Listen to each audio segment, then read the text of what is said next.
밤에 맞이한 목자들의 성탄. 어, 목자들이 성탄 소식을 한밤중에 양을 지키고 있다가 이렇게 맞이하게 되어집니다. 그래서 이 모습을 역사적으로 또 성경적으로 또 우리에게 신학적으로 영적으로 이렇게 보면 몇 가지를 볼 수가 있는데요. 역사적으로 이렇게 먼저 보면 이 이스라엘 나라의 목자들이 그 당시에 있었어요. 지금도 그 목동들이 있겠죠. 양을 주로 이렇게 키우는 사람들이잖아요. 이 사람들은 양을 데리고 목축을 따라서 풀이 있는 곳으로 이렇게 연중 이렇게 이동해서 살아가는 사람들이죠. 이 사람들의 인생의 삶은 그 가족들하고 같이 사는 시간보다 오히려 양들하고 같이 사는 시간이 더 많은 그런 시간일 것이고, 또 그 유대 사회에서는 그 안식일을 지키는 것이 그들에게 의무적거든요. 그래서 안식일은 아무 일을 하지 않은데 양들을 키우는 사람들은 양들의 짐승들도 안식일을 지키고 그러지는 않거든요. 그애들도 먹고 자라고 그래야 되는데 이 목동들은 쉽게 말하면 안식일을 지킬 수 있는 직업이 아니었어요. 그래서 유대인들 사이에서는 이 목동에 대해서 안식일도 지키지 않는 사람들, 안식일도 못 지키는 사람들로 이 성경에서 예수 그리스도의 그 성탄 축하를 하는 사람들 가운데 가장 낮은 계층의 사람들이, 그리고 그 사람들이 이렇게 또 밤중에 이렇게 왔다는 그런 모습을 보면서 이 당시에 예수 그리스도의 성탄 축하를 요셉과 마리아가 그 마구간에서 그 가족의 성탄 축하의 모습이잖아요. 그런가 하면 동방 박사들이 멀리서 뭐 외국에서 온 국빈들이라고 표현할 수도 있죠. 외국의 그 사절단들이 와서 이렇게 축하하는 그런 모습도 있고, 뭐 여러 부류의 사람들이 예수 그리스도의 오심을 축하하는 것을 성경에 기록하고 있는데, 그 중에 가장 당시 사회에 낮은 계층의 경제적으로 열악한 삶을 살고 있는 사람들이 목자들로서 성탄을 축하하는 한 모습이 성경에 기록되고 있습니다. 그리고 그 성탄을 축하하는 그런 내용 가운데 그 내용이 어떤 내용이냐 하면, 다윗의 동네에 너희를 위하여 구주가 났으니 곧 그리스도 주시니라. 지난 주일날 김강수 교수님께서 말씀을 드렸습니다만, 예수님께서 오신 그 성경적 그 표현이 예수님이 오시도록 예고되어 있었고, 장차 이렇게 너희에게 그리스도가 올 거고 메시아가 올 거고 구원자가 올 것이다, 그렇게 예고되어 있는데, 그분이 예수 그리스도이고 오늘 목자들에게는 그분을 세 가지로 표현하고 있는데 그리스도시고 구주이시고 주님이시다, 이렇게 표현을 하시고 계십니다. 그러니까 예수라는 분이 오셨는데 그분은 세상의 구원자이시고, 그리고 그리스도 메시아이시고, 그리고 주님이시다, 주인이시다, 이런 표현을 이렇게 하시고 계십니다. 여기에는 각각 성경적 의미가 있고 또 이론적, 성경적, 교리적, 신학적 어떤 영적 그 의미들이, 그 내용들이 있는데, 아주 쉽게 표현한다면 구주라는 말은 구원자라는 말이에요. 구원자. 그럼 구원자라는 말은 어떤 말이냐면 이렇게 표현하시죠. 물에 빠져서 허우적거리며 죽어가는데 그걸 건져주다는 의미예요. 건져주다. 그러니까 모세가 나일강에서 그 바구니에 강주리에 담겨서 이렇게 떠내려가는데 애굽 공주가 그걸 건져냈잖아요. 그리고 자기 아들로 삼았잖아요. 그대로 두면 어린아이가 죽을 수밖에 없죠. 그걸 건져내다, 그 구원하다는 말이에요. 구주라는 말이에요. 예수님이 저와 여러분이 어려운 상황에 이렇게 떠내려가 있고 물속에 빠져갈 때 상황에 빠져가는 상황 속에서 이게 건져 주시는 은혜가 있기를 바랍니다. 그게 구원자의 모습이에요. 그래서 가장 거기에서 더 진전시킨다 그러면 성경적으로 진전시키면 우리는 죄와 사망에서 죽음에서 예수님이 우리를 건져 주실 분으로 오셨다. 이렇게 말씀하고 계십니다. 죄와 사망에서 우리를 건져 주시고 죽음에서 건져 주시고 질병에서 건져 주시고 이런 우리를 구원하시는 그런 분으로 예수 그리스도가 찾아오게 되시기를 축복합니다. 메시아라는 말이 그리스도라는 말은 메시아라는 말이에요. 이 그리스도라는 말은 기름 부음을 받았다. 인직을 받았다는 거니까 뭐 우리가 취임식을 할 때 또는 우리가 일반 사회적으로 보면 어떤 뭐 대통령이 되면 대통령 취임식을 하고 또 어떤 직위를 가지게 되면 거기에 취임식을 하게 돼서 그 사람을 공인해 주는 것이잖아요. 그런 것처럼 예수 그리스도는 하나님의 독생자로서 보내심을 받아서 이분은 이스라엘 민족과 온 인류를 구원할 자이다는 것을 공인해 주는 것입니다. 그러니까 이 사람 우리는 잘 모르지만 누구는 아느냐면 이스라엘 백성들은 아주 잘 알고 있어요. 이스라엘 백성들은 어떻게 알고 있느냐면 이스라엘 백성들이 400년 동안 애굽에서 노예 생활을 했잖아요. 처음에는 이제 요셉이 있을 때는 식량을 구하러 가서 요셉이 총리로 있으니까 도움을 받았지만 요셉이 죽고 이제 정권이 바뀌니까 이스라엘 민족들이 많아지고 그러니까 정책이 바뀌어서 이스라엘 민족이 애굽의 노예가 되어지게 됩니다. 신분이 바뀌게 노예가 되게 됩니다. 그래서 그들로부터 많은 폭정, 학정, 고난을 당하지요. 그때 그 어려운 시기에 무슨 일이 있었느냐면 모세라는 사람이 나타나서 이스라엘 민족을 그 애굽에서 구출해서 홍해를 건너서 이제 광야를 지나 가나안 땅에 가게 만드는 그 지도자, 그 사람이 누구냐면 모세. 이스라엘 사람들은 그런 모세와 같은 사람을 기다리고 있었어요. 그래서 예수님께서 오병이어 기적을 일으킬 때 예수님을 왕으로 삼으려고 그러기도 해요. 그래서 이스라엘 백성들은 여기 메시아 그리스도 그러면 그런 그 기대감을 가지고 있어요. 예수님께서 이스라엘의 그런 그리스도 메시아로 오시는 거예요. 그런데 이스라엘 백성들은 정치적으로 또는 국가적으로 메시아를 기다리고 있었습니다만 예수 그리스도는 정치적 국가적 메시아가 아니라 하나님의 나라를 회복하기 위해서 하나님의 나라로 이끌어가기 위해서 오신 그리스도이십니다. 그리고 이제 세 번째로 보면 주님이시다. 주라는 표현이에요. 주라는 말은 주인이라는, 쉽게 표현하면 주인이라는 표현입니다. 노예가 이렇게 살고 있는데 누구의 노예면 그 노예를 값을 주고 그 노예를 사오면 내 노예가 되지 않습니까? 그 당시에 노예가 거래되었을 때니까. 그러면 그 노예는 바뀐 주인한테 충성을 하게 돼 있어요. 우리 인간들에게 주라는 표현은 죄와 사망에 매여 있는 영혼들을 주님이 십자가에서 대신 죽으시고 대속하시고 우리를 당신의 종으로 만드신데 우리는 종으로 대하지 아니하고 상속자로 대하고 자녀로 대하고 노예를 사서 해방시켜서 자신의 기업 물을 자로 자신의 자녀로 이렇게 삼으신 거예요. 이게 바로 주님 되신 거예요.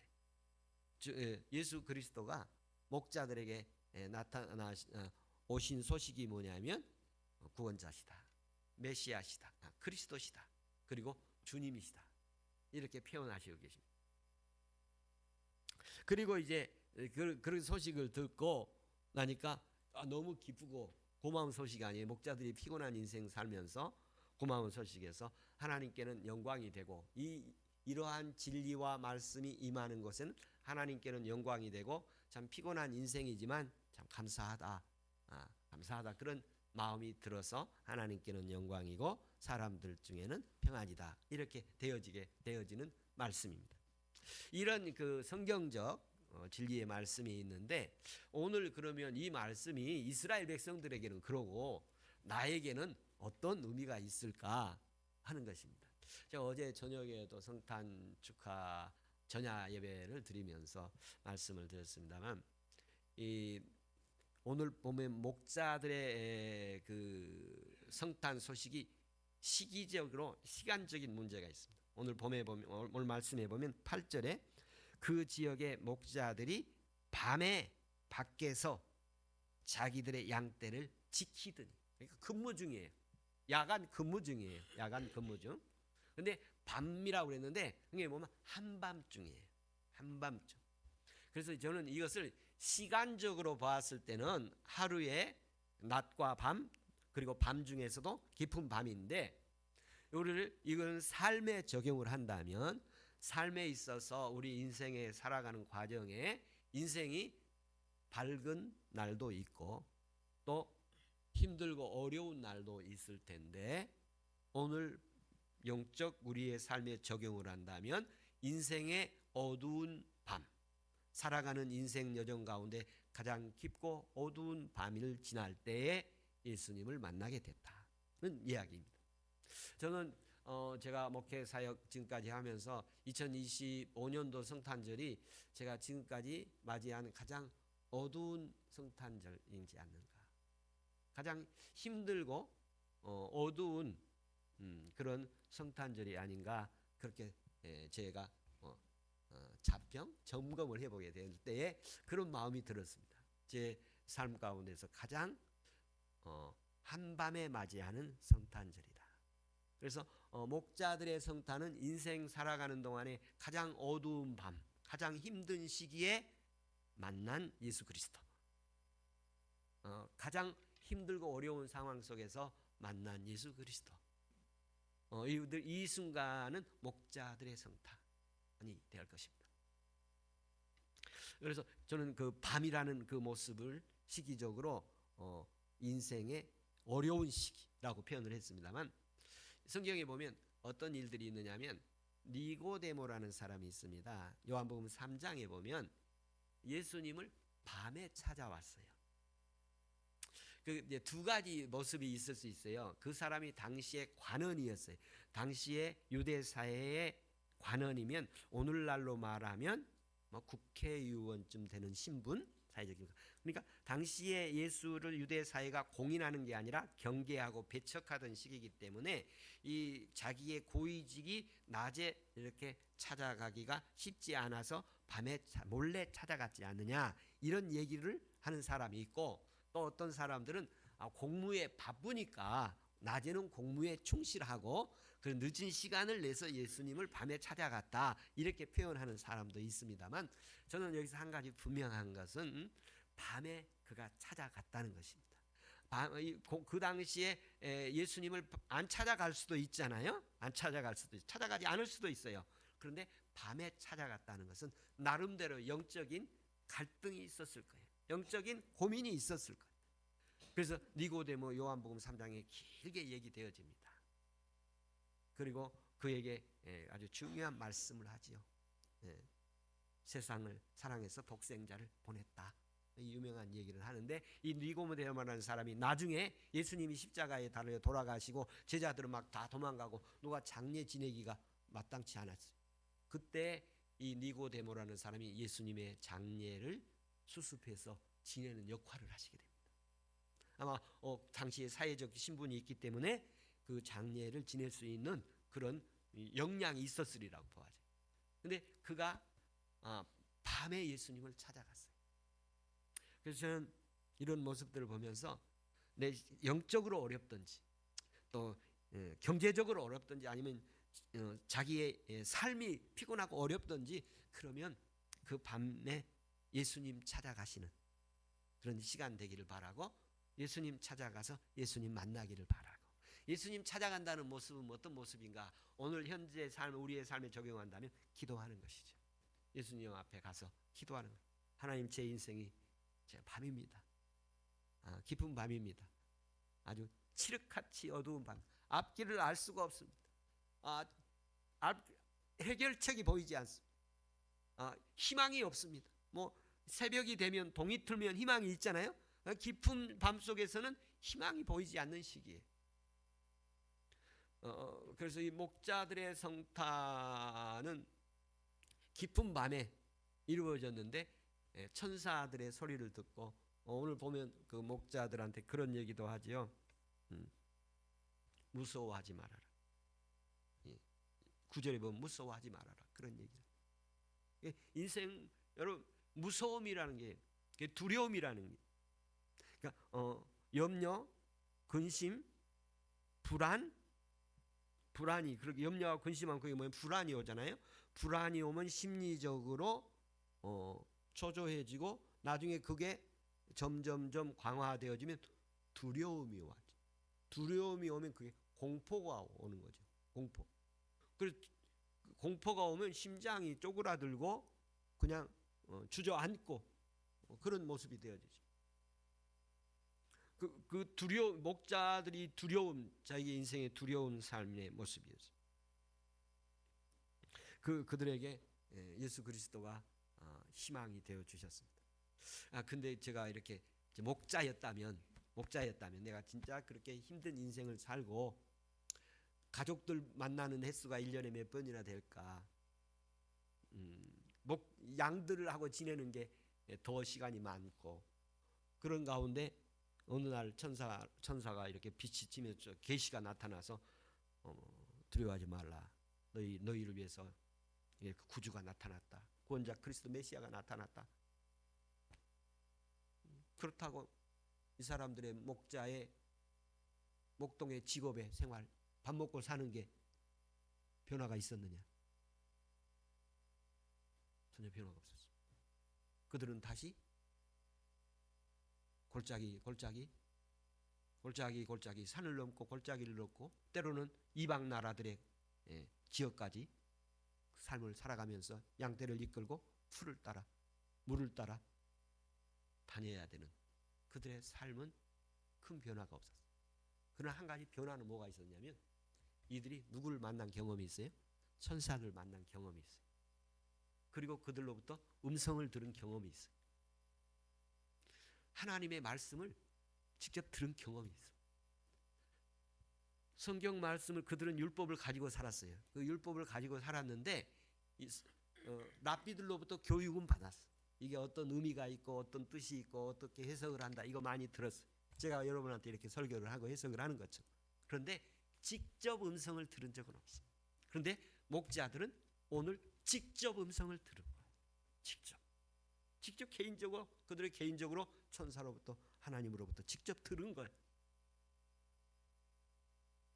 우리 이 가운데 오늘 예배 가운데 오늘 본문의 말씀을 다시 한번 깊이 묵상하고 또 읽고 또 읽으면서 성경을 또 보고 들으면서 또는 성탄 트리들을 보고 사회적 분위기를 보면서 여러분 주님으로부터 직접 하나님의 음성을 듣는 은혜가 있기를 바랍니다.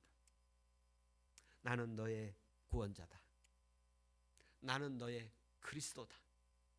나는 너의 주님이다.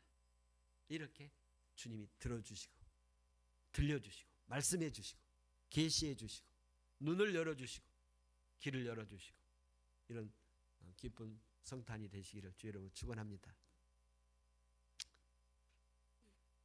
제가 주중에 그제입니다. 화요일 날 서초 경찰서에 이렇게 성탄 예배에 있어서 제가 그 예배 순서를 맡아 예배를 드리고 이렇게 그 경찰서 관계자들과 또 신우의 직원들과 같이 이제 식사하고 담화를 나누는데 그 중에 한 분이 그러시더라고요. 지난 주일날 목사님이 설교를 하셨는데 그 설교를 듣고 제가 거듭나서 새로운 피조물이 됐습니다. 그 고린도후서 5장 17절 말씀 가지고 설교를 했는데 그 상사가 그 부하 직원을 전도를 데리고 갔는데 그날 예배에 참석을 하고 나는 이제 새로운 피조물입니다. 자기가 그렇게 얘기를 했대요. 그래서 그 사람 별칭이 새로운 피조물 그렇게 부르더라고요. 새로운 피조물이라고. 하나님 말씀을 듣고 그 자기의 별칭이 새로운 피조물이다. 그랬더니 이제 아 그러냐고 그러면서 또 다른 한 분이 자기는 하나님의 음성을 직접 들은 적이 있습니다. 그래서 자기의 그 회식 문화 같은 거 이런 거 제가 탁 정리할 수가 있었습니다. 그런 그 표현을 하시더라고요. 그래서 오늘 우리 원래 성탄절은 베들레헴 마구간의 성탄절은 조초를 해요. 거기에 마구간에서 예수님 강보에 쌓여 누워 있었고, 그리고 몇 사람 안 된 곳에서 예수님 출생하고 그게 성탄절이잖아요. 근데 오늘 영동교회도 이렇게 성탄절 예배가 이렇게 조촐하게 이렇게 예배되어집니다만, 이곳에서도 주님의 음성이, 하나님의 음성이 각자에게 있기를 축복합니다. 특별히 인생의 밤에 피곤한 인생을 살아가는 분들이 있다면 주님이 각자에게 음성으로 말씀해 주시길 바랍니다. 내가 너를 사랑한다. 내가 끝까지 너와 함께 할 것이다. 나는 너의 구원자다. 나는 너의 그리스도다. 나는 너의 창조자다. 내가 너에게 생명을 주노라. 영생을 주노라. 내가 너와 영원히 함께 하리라. 기쁜 성탄이 되라. 이 은혜가 있기를 축복합니다. 할렐루야. 우리 말씀 생각하면서 같이 한번 기도하는 시간 갖겠습니다.